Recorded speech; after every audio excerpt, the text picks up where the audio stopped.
Hello and welcome, Campbell here from Autodidactic. Hope you're having a fantastic day. And yes, of course, autodidactic means to be self-educated. And that's what we do here. We check out what's being put out, the craziest videos, what's going on around the realm, and make up our own minds. Is it real? Is it not? Does it matter to me? Because the truth is, most of it's just a movie, right? All the world is a stage. In the 1985 classic Back to the Future, at a scene called the Twin Pines Mall, we will bear witness to a sudden surprise terrorist attack, perpetrated by a group of terrorists. The attack is at the Twin, which is a reference to the Twin Towers. When we turn the sign upside down, the digits on the clock read 911 or 911. The Twin Pines are a symbolic representation of the Twin Towers. Before the terrorist attack, the twins are present, but after the attack, the twins are gone, replaced with a single pine. This takes place on 9/11, where the twins are destroyed and replaced with a single tower, the One World Trade Building. Also at this scene, Doc shows us two stopwatches, both of which display encoded 9/11s. Is this only a coincidence? The pines are the towers, and this symbol system is confirmed in Back to the Future Part 2, where we see the twin pines appear again on a projection movie screen in Marty's future house. Marty's family gathers around the movie screen, and the twin pines actually morph into the twin towers. This is because the Twin Pines are the Twin Towers. The pines are the towers. Pines, towers. And the Twin Pines Mall is the Twin Towers Mall, which is why all the clocks here secretly say 9/11 and why there will be a terrorist attack resulting in the destruction of the Twin Pines, or the Twin Towers. But the appearance of the towers is not a random backdrop, as we can see the Statue of Liberty lurking just as secretly as the towers, making this scene a secret recreation of New York City, where Marty's family has gathered to stare at Ground Zero. Of these three characters staring at Ground Zero, one of them is completely upside down. But in the entire Back to the Future saga, this is the only time when an upside-down character will ever appear. The hint being given here is to observe the scene from his perspective by turning it upside down. But when doing so, the Twin Towers are clearly shown to be falling down. In the entire history of cinema, this scene of Back to the Future is the most literal depiction ever made showing the Twin Towers falling down. So how is it possible that this scene would occur in a story that already contains a terrorist attack at the twins on 9/11, where the twins are the Twin Towers, which then execute Hollywood's best depiction of the Twin Towers collapse? But Back to the Future doesn't just portray this attack, it develops into an elaborate warning about it. Just go back early and warn it. Tell you about the future! Doc, about the future. You will be shot by terrorists. But Marty is carrying more essential information about the future. He knows the exact time and date that a tower will be struck. Save the clock tower! Save the clock tower! Don't forget to take a flyer. Save the clock tower! In a story we already suspect of being a 9/11 warning, how is it possible that this phrase appears on a flyer telling the future? Then, when the tower strike takes place, a giant flaming 9/11 is ignited in the street. Save the clock tower! Marty knows exactly when and where this tower strike will happen because it's all written on this flyer and placed in his hands, but something lurks in the background overseeing this transaction. But why does this symbol hover while Marty is forewarned about the tower strike? Back to the Future was written and directed by Robert Zemeckis, first released in 1985, but to depict the future, Zemeckis chose October 2015. Alright, what's going on, huh? Where are we? When are we? October 21st, 2015. 2015? The Twin Towers scene takes place in October 2015, and the towers appear on a movie screen, meaning the McFly family is watching a secretly placed Twin Towers movie released on October 2015, directed by Robert Zemeckis. So how could it be that now, in the real October 2015, a major Hollywood production is about to hit theaters worldwide, and it is exclusively about the Twin Towers? It happens to be directed by Robert Zemeckis. The title of this new Twin Towers film is The Walk, and this new Twin Towers film has the exact same release date as the secret Twin Towers film planted in Back to the Future, which exposes the symbolism of the pines and depicts the Twin Towers collapse. So why would Zemeckis now draw our attention to it with a major Hollywood production? Back to the Future was released in 1985, The Walk in 2015, exposing this warning after 30 years. Marty writes this warning into a letter. He seals it shut, intending for it to remain hidden for a specific amount of time. What's the meaning of this? Find out in 30 years! Wow, 911. I'm sure everyone's been down that rabbit hole, but They're always showing us, aren't they, in movies, all of their plans, and that's because it's a script. Like I said, all the world is a stage. It's just a movie. And I think we're at the finale. What do you reckon? When I say history is a lie, I mean his story is a lie. So, Napoleon once said, history is a set of lies agreed upon. And the way that they're able to achieve this is to take away 1,000 real years and replace them with 1,000 fake years. If you look into old coins, at the start of the date, you will see a letter J. You can even find them on old buildings. This J, throughout history, gets changed into a 1. So it no longer says 827, but the year 1827. Sometimes it gets changed into a letter I. Can you see that? This coin clearly shows 654, but the label in the museum will say 1654. There's no excuse for this one, because it doesn't even have an I or a J. So to the untrained eye, that says 1648, but that's a J. So that's really 648. They've added 1,000 years to our timeline. Yes, the whole timeline fiasco, the Dark Ages never existed.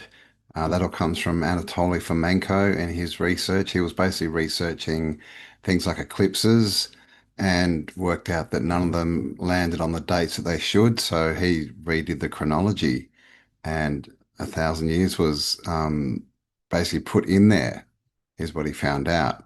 And that was all, it's a big story, but yeah, what do you think? Have you looked into this rabbit hole? Are you into Tartaria? What do you think about it? Because his story is not our story. Only way you can own anything in America and actually own it is with something called allodial title. Understand that if you're a U.S. citizen, you do not own anything. If you paid your house off, you don't own it. You have an equitable interest in the property, but you don't own it. The authorities can come in and take your home anytime they want. It's interesting. Allodial title means God cannot touch it. No one, because it's absolute owned by you. But if you don't buy your car, your jet plane, your boat, your house, whatever it is, and have an allodial title, then you don't own it. Banks cannot touch anything that has an allodial title, cannot touch it. Government cannot touch it. No one can touch anything that is bought under allodial title. The Queen of England, everything she owns is an allodial title. Means God can't touch it. And Americans can buy stuff in allodial title, you just don't have to know how to do it. Yeah, it's true, right? Even if you pay your house off or pay off the mortgage, which of course means death pledge, they can still take it from you. The government can still take it from you if you don't pay your land tax, right, or your house tax, whatever country you're in. So you don't actually own it. And if you look into the whole mortgage, what's written out in the legal documents, you're a renter in those papers. So a loyal title, right? They've tricked us again. We all think we own houses and we're paying off, the great Australian dream or the great American dream or wherever you are. And even if you achieve that, you still don't own it. Above, so below, as within, so without. That's the law of correspondence. It is not Solomon's, David's, Billy, or whoever. As above, so below. Whatever is going on in your head is going on in your body. Whatever is going on inside your body is going on outside in your life. That's the way it's immediately relevant. Then it gets to be whatever is going on in the heavens is going on the earth. Whatever is going on the inside of the heavens is going on the inside of you in your spiritual, astral, invisible body. That's the law of correspondence. Yes, dear. Are you sort of suggesting that you could that you are already affecting the heavens. The heaven you're affecting is on top of your head. That's the heaven you're affecting, for good or ill. That's right. Precisely. Very good. Very good. Very perceptive.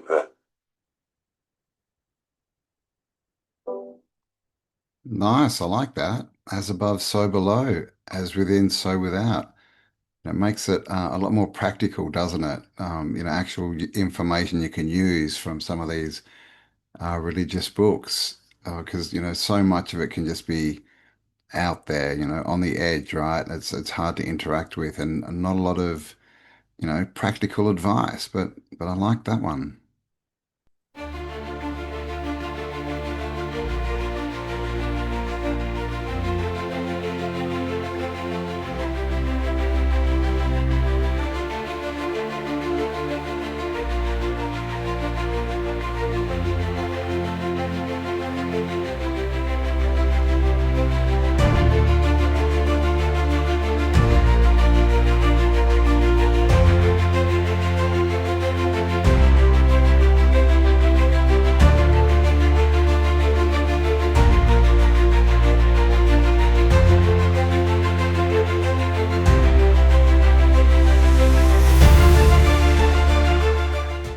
Well, that whole Charlie Kirk thing's gone way out of hand. It's really blown up, hasn't it? And now the focus is on his wife.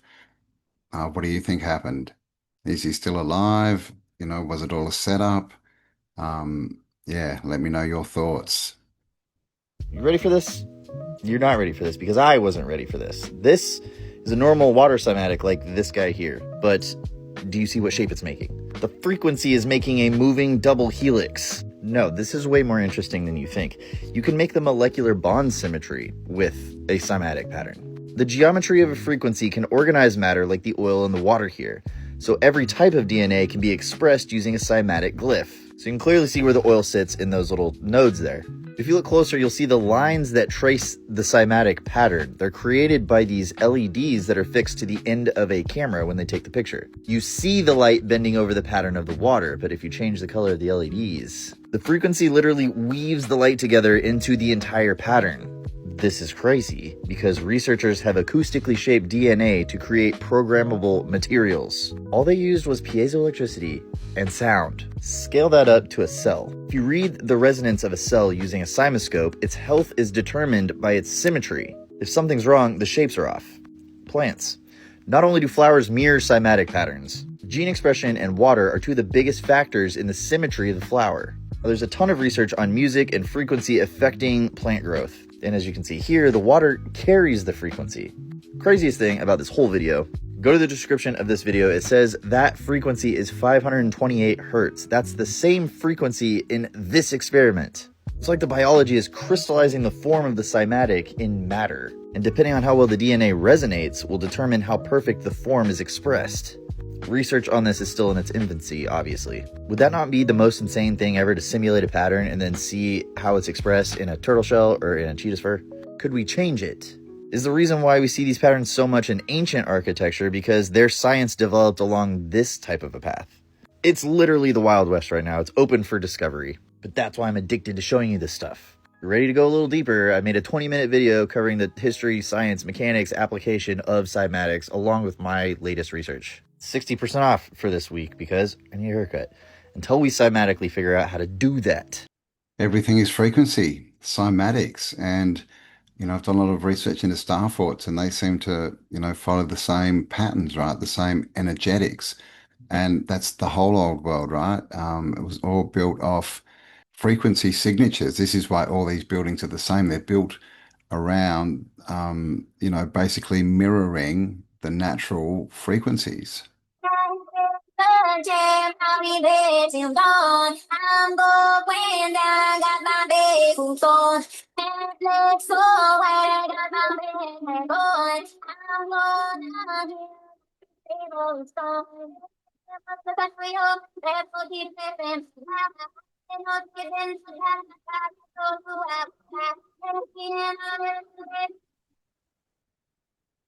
Oh my God. Do you reckon that's real? Fake lettuce.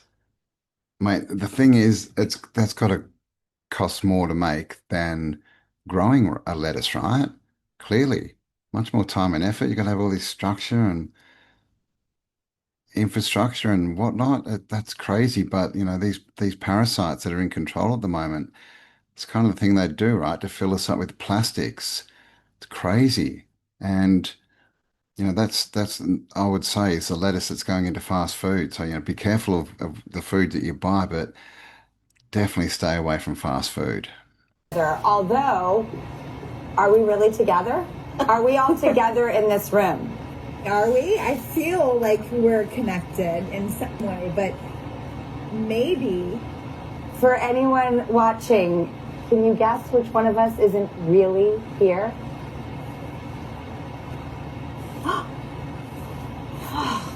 Welcome back! I'm the one in Los Angeles. Well, there you go. All the world is a stage. I mean, the 2D world, everything in the screens, especially the mainstream TV and all that. I mean, we can't trust any of it. And now that we've seen AI, we know that they're probably, what, 30 years or more ahead of us in tech. So, I mean, how old was this? Does anyone know? Because I know Drew Barrymore had a show, but I thought that was, decades ago, right? A long while ago, before we had this kind of tech anyway. So, how much of this is real? And that's kind of why I do this, is to watch this stuff and just to sort of point out that most of it's just fake, right? It's just a narrative that they want us to believe. Because when we believe it, guess what? We create it because we're the creators. These parasites, they don't have that creative energy. They can't create stuff. All they can do is take something that's already created and manipulate it, right? Turn it upside down, mix it up, and turn it into something different, which they do with the food, right? Frankenfood. But um, yeah, it's just complete manipulation. So don't believe everything you see, especially if it's on your TV. What's the deal with September the 2nd? Jeffrey no longer blackmailing Trump, the king of the world, writing Charlie's name on artillery shells for what they're doing in the Middle East? Something is extremely wrong right now. The things I just said, that's nothing. Wait till we get a little bit farther in the video. I kid you not when I say I've been analyzing for the last 72 hours. And the longer it goes, the weirder it gets. Let's get into it. So let's start here. You may have seen this, how they had written a letter to Charlie and his family. It's their actual Twitter page, but they put the wrong date, but not once, twice. September 2nd, and also in the Hebrew calendar, the equivalent, September the 2nd. Wait till you see what I found. Here's it a little more clearly. And then there were many pages that deleted it and reposted one saying September 12th. So on a whim, I go to Charlie's page. I'm like, I wonder what's going on September 2nd. I get down to this. What is going on in Utah? Completely unrelated that letter to Charlie's family was dated on the 2nd. And all these articles with controversy with him showing up to Utah. And him himself posting it in the Middle East seems very divided on this controversy, because the Times of that Middle Eastern country are saying a bunch of bad things about Charlie right now. These are very real articles just posted a few days after what happened. Go read them yourself. The wrong kind of friend rethinking Charlie Kirk's support. And while this is going on, allegedly, I mean there's pictures, but allegedly, don't believe your eyes, artillery shells in the memory of Charlie Kirk. You know where those are going. The same place that there's a massive blackout right now, completely cut off from all society. And unrelated, you know that Charlie Kirk's dad, W.R. Kirk, is the architect who was involved in the construction of the Trump Tower? This part's wild. It really needs a double take. Trump was asked about the situation and look at his body posture. And I'm wondering if you think if Charlie Kirk's assassin worked alone or if he worked with it. I don't know. I mean, I can tell you he didn't work alone on the internet because it seems that he became radicalized on the internet. That's just by watching the same things that you're watching and hearing. It looks like he became radicalized over the internet. If you have any discernment whatsoever, you can feel how dense that air is. And we do know that someone in a gray shirt took the camera that was directly behind Charlie Kirk. And yesterday I made a video about how they were literally building over where it had just happened. People said, no, you're wrong, it's just a memorial. The memorial was not decided yet. Take it out of his mouth himself. This is the courtyard where it all happened. It's now open to the public again. There are a lot of people coming here, planting flowers, cards, things like that. The university is already making some changes. They're replacing the grass where Charlie Kirk was speaking with pavers.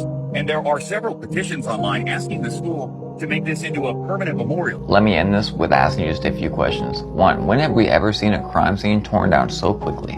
I can think of a few. And also, when has someone been facing the death penalty and not even flinch? For every one thing I said, there's 10 I didn't say.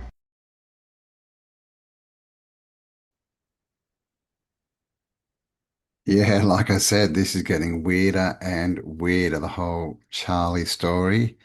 And yeah, I did see some footage of the suspect. And he, yeah, did not look like he was sitting there on trial for his life, rather, the term of his natural life.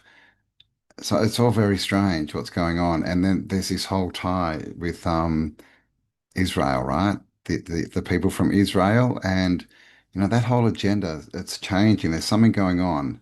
Haven't got my finger on it yet, but there's all these videos now where you're allowed to mention them. You're allowed to talk about the small hats, right?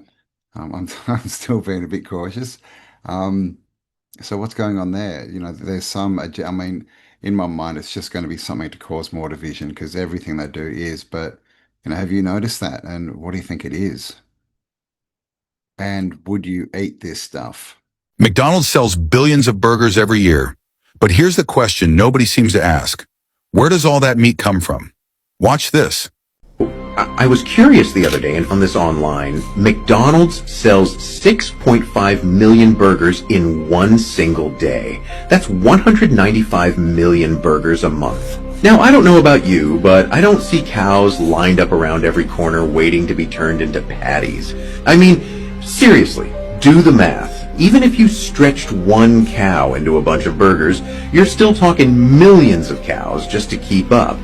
Every day. So I started asking myself, where are all these cows coming from? Is there some secret super ranch hidden underground? Are they growing cows in labs, cloning meat behind closed doors? People laugh it off, but think, when was the last time you even saw a cow farm big enough to supply this madness? And don't say imported beef, because even globally, the numbers don't add up smooth. And look, I'm not saying it ain't real meat. I'm just asking the question no one wants to. What the hell are we eating? Because if it ain't cows, then what is it? Remember, I'm not insinuating anything. I am simply asking a question. Yeah, well, I've done a few shows on this actually. The meat, the food, where's it all coming from? Because it also takes, a couple of years for a cow to grow to maturity. I think it's 5. So where are all these cows that are being consumed? We don't seem to have enough. Is that because, the population figures are way off, which I think they are, could be. But what else are they feeding us? We've all heard about the DNA in McDonald's fast food and, people finding weird stuff, teeth and stuff in there. But this is just another reason to avoid all fast food. It just can't be trusted. So what do you think about this? Are we eating what? What are we eating? You let me know in the comments. They've got to tell people. Tell them what? The ocean's dying. The plankton's dying. It's people. Soylent Green is made out of people. You have been lied to. They told you to work hard, save a little, retire at 65, and that this was freedom. But if 40 years of labor ends in a pension too small to live on, what do you call that? You were not born to serve until death. You were not born to watch life pass while you trade your soul for a salary. The world does not reward the obedient. It rewards the man who sees the trap and walks out of it. And that man begins here. Listen closely, because if you miss this message, you may work to the grave and still die poor. You believe you are free. You believe that hard work will pay off. You believe that one day, maybe after 40 years of labor, if you've been loyal, if you've saved, if you followed the system, you will get your reward. But I say this to you without apology. If 40 years of labor ends in dependency, then who truly owned your life? I have seen it too many times. Men who gave their entire youth to a job, only to reach the age of 65 with a tired body, a trembling hand, and a fearful glance at the calendar because their money is running out. They obeyed every rule. They stayed quiet. They did what they were told. They worked. They waited. And when the waiting ended, there was nothing waiting for them. I ask you again, who owns the life of a man who gives it away one paycheck at a time, only to die uncertain, unfree, and unremembered? You must understand this. Slavery has changed its costume, but it has never left. The chains are no longer metal. They are made of routine, of debt, of low expectation, of unexamined beliefs. You were told that the system works if you follow it. But what you were not told is that the system was never designed to make you rich. It was designed to make you useful to someone else's wealth. I will not soften my words. I am not here to encourage you. I am here to awaken you. Because until you see the truth of your condition, you will never walk free. You will smile politely while you waste your years and call it responsibility. You will praise the men who enslave you and call it employment. You will wait for a retirement that barely covers your rent and call it security. This is not a tragedy. This is a choice. And that means it can be unchosen if you are bold enough to face it now. Chains made of routine. I like that. And it's true, right? Doing the same thing over and over again and expecting a different result. It's the definition of insanity. So I like that, but I don't think that was Napoleon Hill. I think that was an AI voice. But it's true, right? It's true. The whole job trap, it's a total scam, a total scam. And we're seeing that now because it's all falling apart now, even if you've got a fairly good job, right? A good employment, been working for years. A lot of people in that position and they can't pay rent. They can't buy a house. That they're not keeping up with their bills. It's crazy. So, I mean, that whole scenario is even worse now. The whole job, the whole job pathway, it really is quite insane these days. Now we've got AI coming in, so there's not even any job security left. So what are you doing? Like, let me know in the comments. Are you still on the job? And if so, what are you doing? Like, what are your plans for the future? Or are you already trying to get out? Have you got a side hustle? Because, I think at this point we need to understand that the system is not going to look after us. We've got to take some action, and that really is to do, to give our gifts to the society, to be of service, to add value, with what our innate abilities are. That's really the way forward. It's not being part of the system, because when we do that, our energy goes into it, our life literally gets sucked into it, right? And we're perpetuating it. I think it's time we all started leaving it and doing things outside the system, make our own networks, because they just want us as slaves. So there you go, guys. I hope you enjoyed that little selection of videos. It's a crazy world out there, fake food, fake people. What can you believe anymore, right? But please, I'd love to know your comments on any of these videos. Let me know. And of course, give me a like, subscribe if you like this content, share it around, all that good stuff. And I'll talk to you all on the next upload. Bye for now. Dad, Yeah. guess what? What? Me and Mum went for a Nando's today. Did you? Yeah. Yeah. And it was a little cheeky one. Little cheeky Nando's? Yeah. Was it nice? Yeah. What happened? It's the waiter came over to me and said, "Are you ready to order?" Yeah. And I said, "No, not yet, because my mum just popped in the toilet." Right. And he said, "Do you have any idea what she's having?" Yeah. And I said, "Mate, it's been 10 minutes, so probably she's just having a big fat stinky crap."